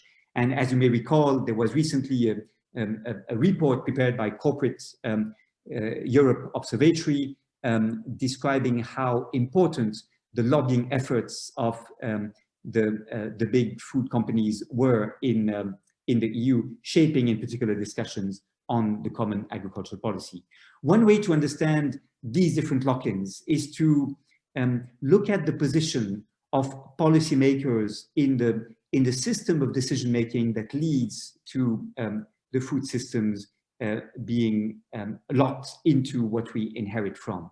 If you look at this scheme, it describes in a very superficial manner, but I hope nevertheless provocative manner, how policymakers subscribing to the feed the world narratives are incentivized to see the increase of global calorie production as the major challenge they have to address. And they do this by investing in public research and development efforts for input responsive crops, for the development of specialized livestock breeds that are the type of investments that shall be particularly beneficial to large-scale farms that can achieve economies of scale, that can shift to a capital-intensive type of production, and small farms are either to disappear or to grow bigger in order to be competitive enough in the markets as they have developed. And of course, it is these large farms that are the most interesting for the major processors, traders, and retailers, and that are the best clients, of course, for the input providers. So that is a system we have inherited from, and the question is how to change this. What I would like to suggest is that food democracy has an important role to change this, and that the efforts of civil society groups, of farmers' organizations to change the system are extremely important to support for the system to be more transparent and more accountable. The Farm to Fork strategy announced on 20th of May of this year is a great opportunity for, I believe, 5 reasons. And I will simply list here the 5 major contributions this strategy can make and why it is important to build on this strategy in rethinking the shape of the common agricultural policy. First, the Farm to Fork strategy can ensure transversality across different policy areas that all have an impact on how food is produced and how food is consumed. And I've listed on this slide, on the right side of this slide, the various thematic areas that have an impact on what food we produce and what food we eat. And I note that all these sectors are shared by different DGs of the European Commission, are different policy areas, and we need an umbrella strategy cutting across these different sectorial policies in order to build coherence in the system and to achieve much better synergies. Secondly, we have a growing number of states, such as Sweden, the Netherlands, Italy, France, that are now thinking of developing a national food policy and building a unified trans-sectorial strategy at domestic level. And I believe the Farm to Fork strategy can build on those national food policies and support them. Thirdly, the Farm to Fork strategy should allow us to escape path dependency and not to remain hostage to the short-term thinking that today is dominating discussions on food systems reform. And for this, we need a legislative framework, I believe. This is a framework that the Commission has promised for early 2022 that would strengthen the ability for the Farm to Fork strategy to deliver results. And that legislative framework should define the indicators to be used to measure progress, should identify benchmarks to be achieved within specific timeframes and should identify which actors are responsible for taking which actions in order to have a governance of the transition linking the short term to the long term in EU food policy. Fourthly, we need to support local level innovations. We have in many countries, and France is a prime example of this, an attempt to develop local food systems, to reconnect local producers to local consumers. And unfortunately, very often the EU level is not supportive of these strategies towards re-territorialization or relocalization of food systems. And we need to support those efforts to compensate for this current mismatch. And I believe that is the fourth contribution the Farm to Fork strategy could make to the discussion. Fifth and finally, I started by mentioning food democracy. I would like to close with this. I think we need to strengthen trust in the way the food policy is shaped at EU level. And to do this, we need to have an institutionalization of the representation of different stakeholders in decision-making processes. This is why, with many others, we have called for an EU Food Policy Council to be established. This is also a claim supported by the European Economic and Social Committee, for example, in its opinion of 2017, titled Civil Society's Contribution to the Development of a Comprehensive Food Policy in the EU.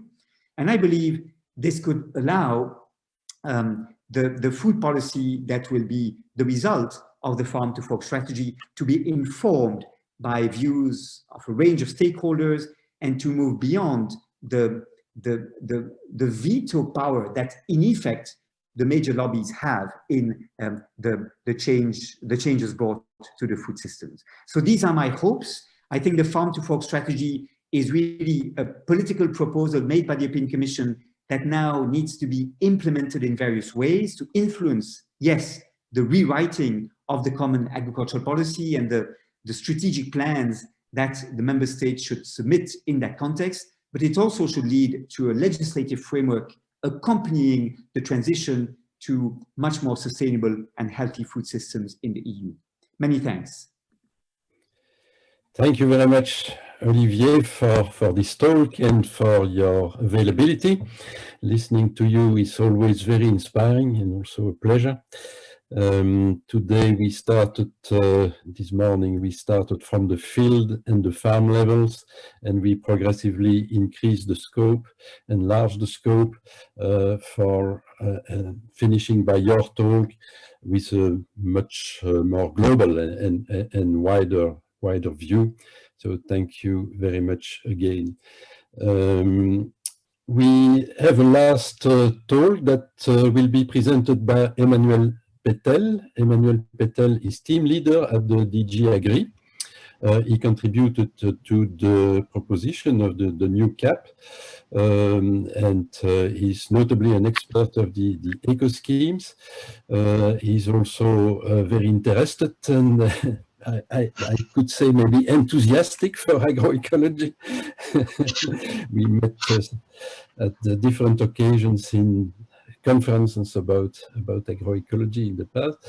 And thank you very much, Emmanuel, for being with us today and for participating in the discussion group in this difficult period also of the reform of the CAP, and in a period where DG Agri is very busy with many issues. So the word is yours. Yeah, I will try. Okay. I will share my screen. I don't know, it's okay for you? Yeah, please. Okay, thanks Alain for the introduction. Anyway, yes, as you mentioned, it's a busy time for DG Agri because we are in the middle of the negotiation of the CAP, the new proposal of the CAP, and is a sensitive issue. We proposed something in June 2018, and in fact, as it was underlined by a previous speaker and by on the fact there is now a Green Deal now to shape this new CAP in this new context, and is part of the discussion. But we need to achieve, in fact, a compromise with the European Parliament and with the Council, and this is a key step, because today both co-legislators has provided their view on the proposal 2018, but now we are in the step of a trilogue. That means there is still a meeting between the German presidency today and maybe the Portuguese presidency next step, but and the rapporteur in the Parliament and the directors or the commissioner at the Commission level to finalize the compromise. I hope you see my screen or not. Very well. Yes, very yes, well. we see it. Okay. Donc, to come back now our proposal. Yes, difficult after to discuss on the fact if the proposal corresponds to the new framework and with the Green Deal, but we have, I think, some relevant instrument, and for us is the key point is how this instrument will be designed and will be used by member state, because for our policy is share responsibilities. I mean, the Commission has initiative to propose some tool, but after the implementation has to be done by member state at regional level. And it will be, I think, the key discussion for the next coming year, how to shape relevant CAP at member state level. If I come back on the instrument, is not completely new. There is a basic layer. We call it now new enhanced conditionality, and we insist on the fact we need to have this layer is a foundation of the green architecture. And as it was mentioned by Julien, is I would say the polluter payer. In the sense, we assume in the new conditionality on the fact farmer has to respect some basic requirement inside of the CAP legislation, but as well beside of the CAP, because beside of the CAP there is some relevant legislation in, for example, Natura 2000 or Nitrate Directive, Water Framework Directive, or Sustainable Use of Directive for pesticide. There is this framework, and inside of this directive, we should have some mandatory requirement, and farmer has to supposed to respect it. And in conditionality, if there is some infringement, we will have a reduction of payment for farmer. But inside of the new conditionality, we will introduce some standard designed by the CAP, and I will come back after. But above conditionality, we will have support for farmer who go a further step and who wants to set up more ambitious action. And today there is some dedicated envelope in Pillar 2 for this purpose. But in the future, we want to introduce an eco scheme inside of the Pillar 1. That means we will have a percentage of Pillar 1 dedicated for this eco scheme to reward farmers who go above conditionality. It's important because I don't know if I need to make a comparison, but it's like some kind of bonus in the sense, because we will reduce by doing that, we will reduce the basic payment for the farmer. The basic payment here to compensate the income for the farmer. We will reduce it, and if farmer wants to do more, he will give this bonus via eco scheme. I will go now to the conditionality to more in detail, and to say, in fact, in conditionality, there is some basic layer, basic standard, I would say, we call that GAC, Good Agricultural Environmental Condition. Okay, it's very technical, but I think this list of GAC, we are proposing 10 GAC, should be in relation with your holistic approach with agroecology, because there is a relevant requirement inside of this GAC. I will insist on some elements, like we want to introduce a GAC on crop rotation. Okay, there is already a greening crop diversification, but as you know, as it is design is not so effective, and we don't need to have a European Court Auditor report to do that, because in fact, as was negotiated in the past by the Council and the European Parliament for crop diversification, we could not achieve something. Here we propose a crop rotation. Sorry, Emmanuel, the connection is getting worse. I don't know if you can improve it, but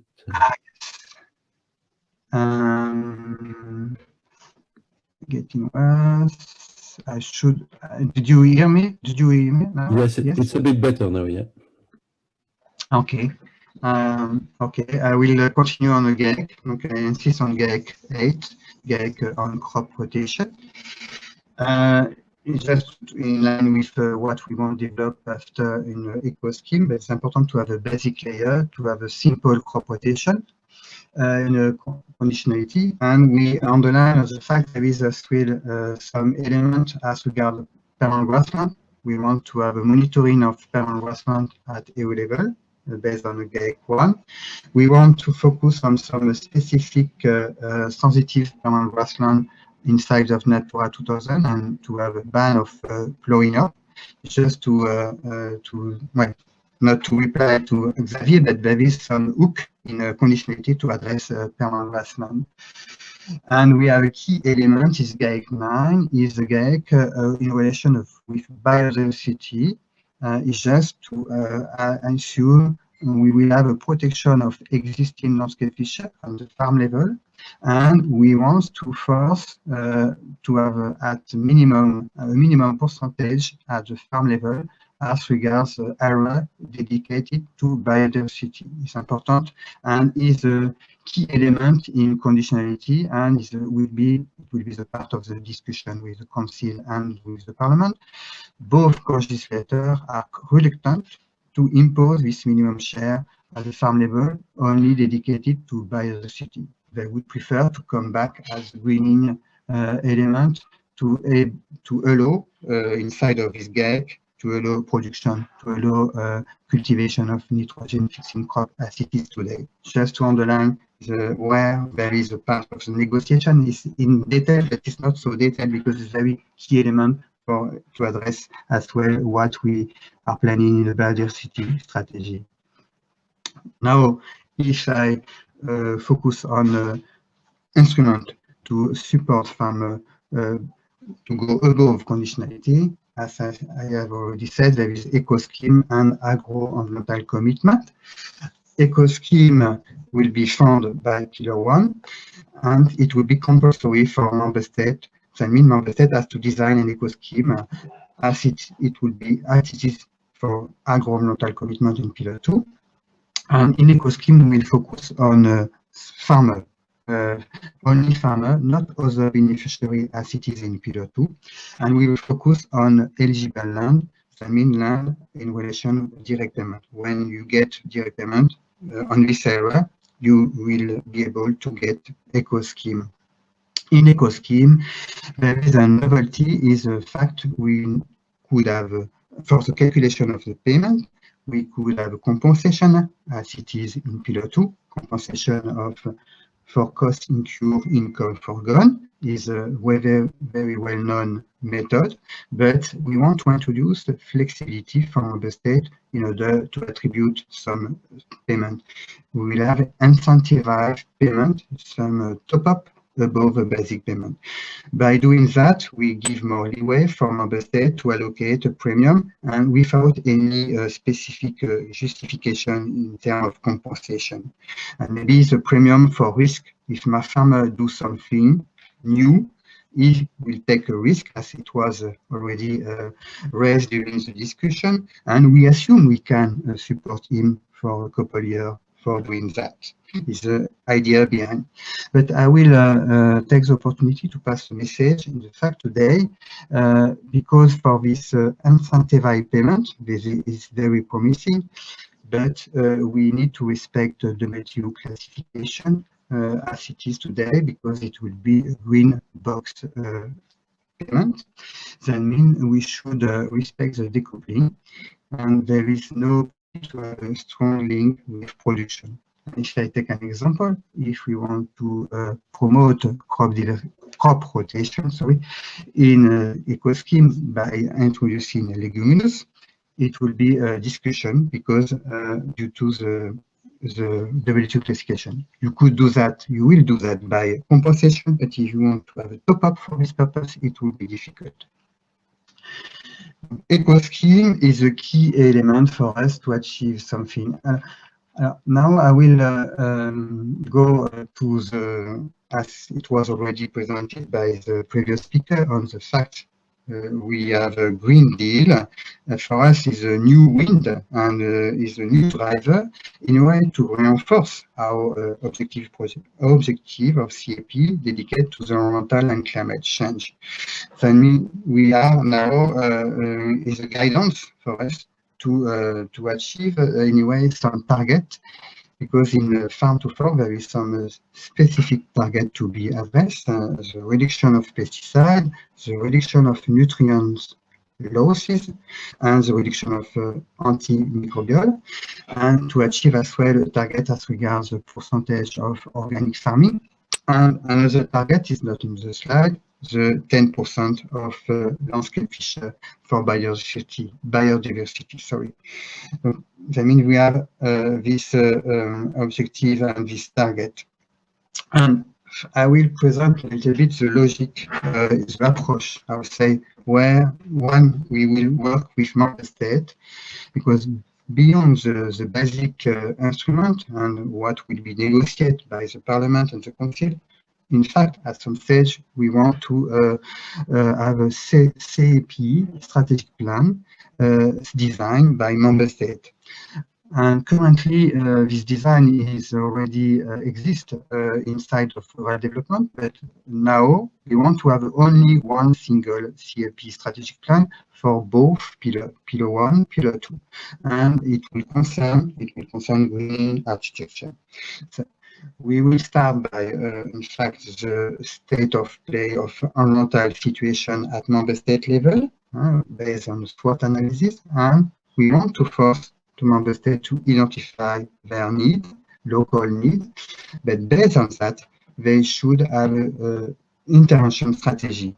And for us, it will be important to have some logic intervention. So I mean, we should start by conditionality and to have both conditionality, some intervention to address some key objective, the CAP objective, and to address as well the Green Deal EU target as regards pesticide, fertilizer, antimicrobial, organic farming, and landscape fish.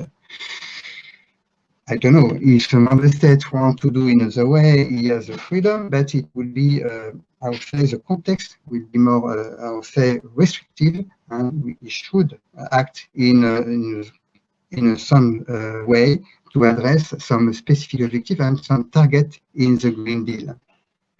Donc, to have a consistency when you will design some intervention.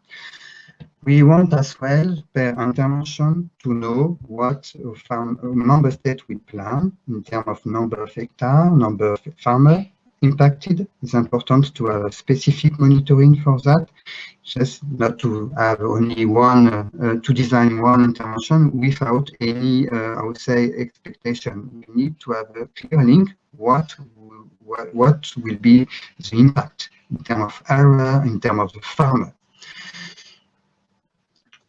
If I'm coming back now on eco scheme in this context, the Commission want to reinforce eco scheme, and it's not completely new, but we want to have ring-fencing for eco scheme. That means we want to have a percentage, but to have a minimum percentage for all member states. And now there is on the table some percentage, 20% or 30%, and it's very significant amount to be spent in this way. We want as well to guide member states when they will design eco scheme. There is a question about content of the eco scheme. So we don't want to have prescriptive practices, but we will provide a list of indicative action to be chosen by member state. And today we have already released some paper. We have released a paper at the council level based on the Flagship Eco Scheme, there is some we take in board what we have already put in the strategy, farm to fork and biodiversity strategy. We have put agroecology, carbon farming, organic farming, precision farming, and we have already developed behind this flagship action what kind of practice you could have. And we could have a further step to have a delegate act to provide the list of action. I know, as it was discussed during this morning, there will be a rank how to address ranking, I would say, how to address this different category and what would be the priority on the choice. And I know precision farming is in the list and compare with agroecology. But at least we provide as well an insight of agroecology. And if you see that in this document, we start to describe what is agroecology. I think it's a big step in the Commission from my side, because today agroecology was, I would say, an element that nobody wants to know what you have behind agroecology. We say it's too vague. Today we have already started to write something in a paper. I don't know if it's completely accurate with the purpose of agroecology, but it is a starting point to promote agroecology in some way. Even there is no hierarchy between different categories of practices, I should admit.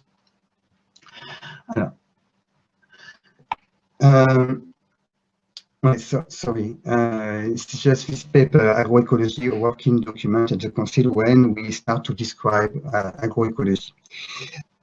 For me, the key point now is based on what will be decided at the Council level and the European Parliament. What will be the final compromise is just to have, for the future, structural dialogue with member states. And it's important to say we have already started in this way. We will not wait for the approval of the strategic plan. We have started to commit to engage a dialogue with member states for the preparation of the national action plan. And we have some GeoHubs in Agri. DG Agri is some team in relation with each member state. And in this context, we will publish recommendation for 27 member states at the end of the year. And it was a big work to be achieved at the DG Agri. We start in May and June to do that. We have made an analysis based on the situation of environmental situation at member state level, and we will provide some recommendation in line with the Green Deal.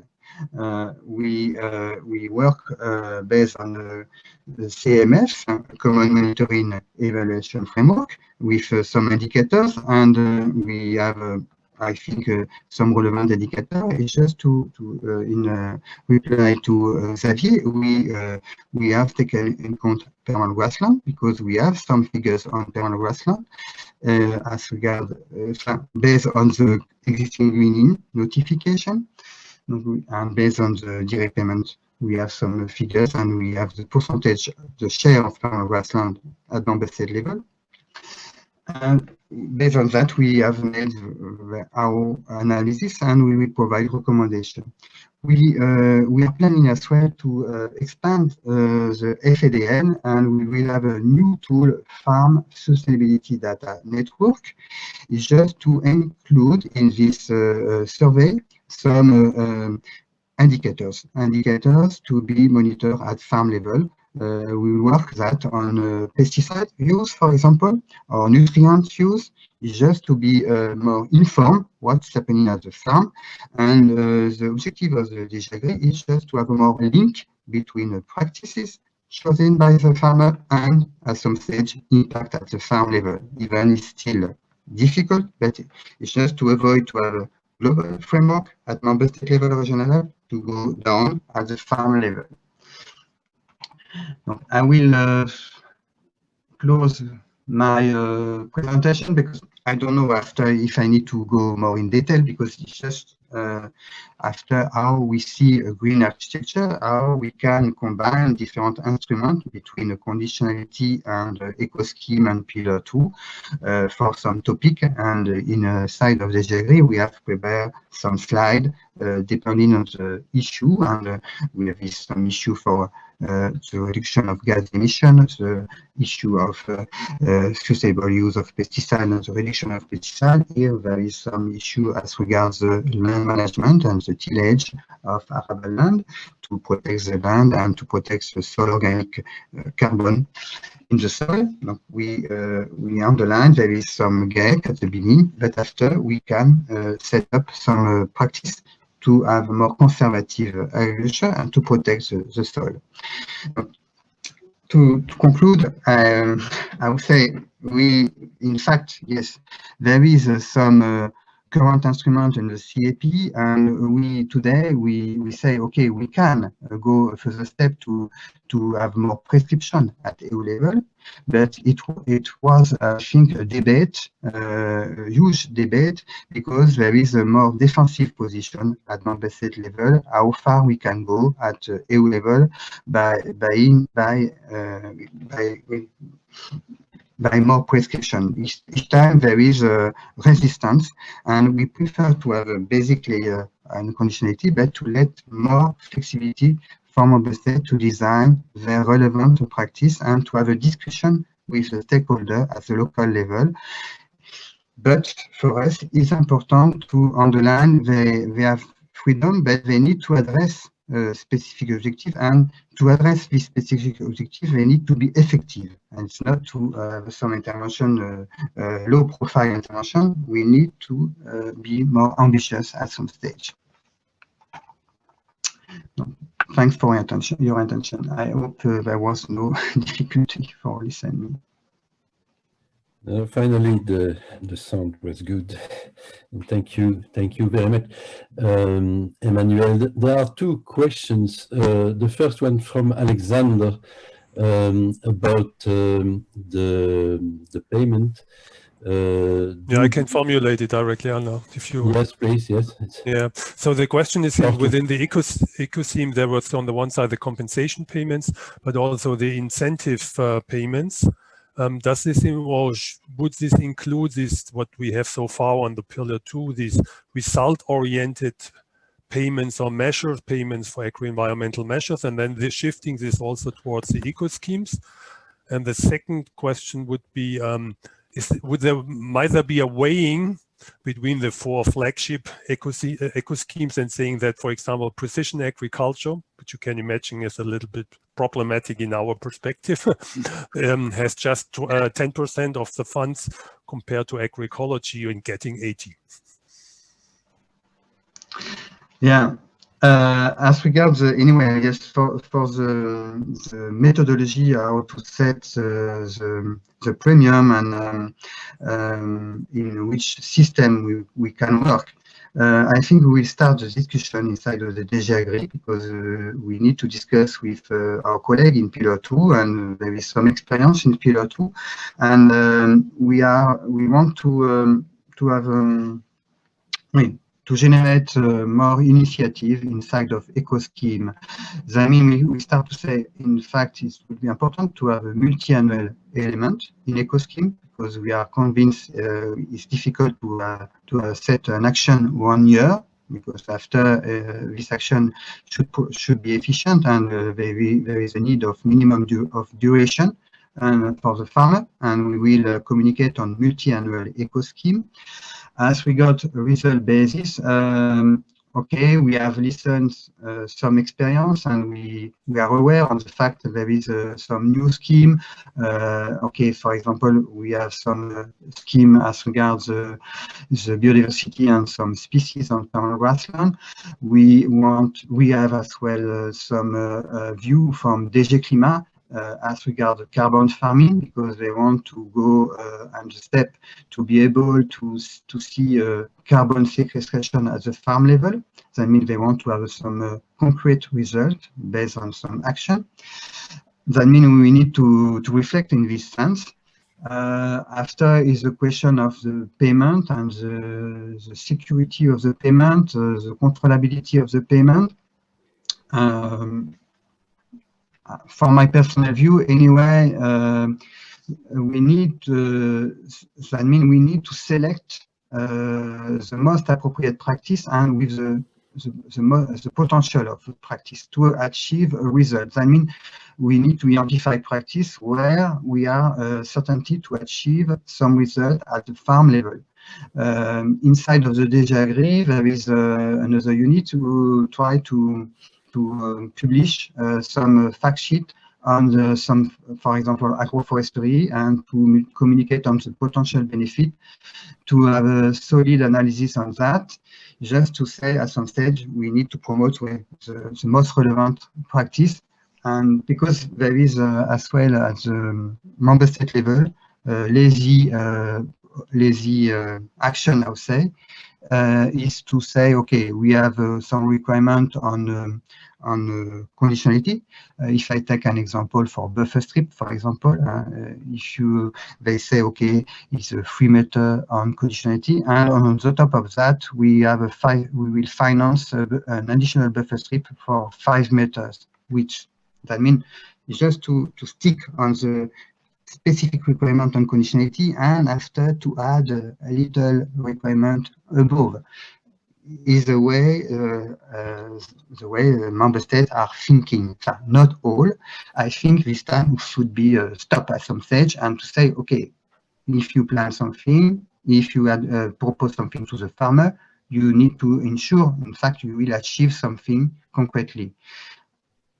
I don't know after if we are able to measure indicators during the year and to ensure a payment link with this indicator during the year.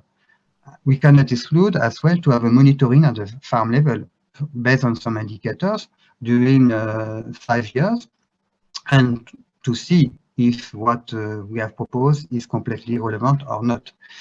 I don't know, it's a discussion in fact, but I think the discussion is open to improve the system and to have more innovation in this system. Thank you, Emmanuel, for the response. Yes, thank you very much.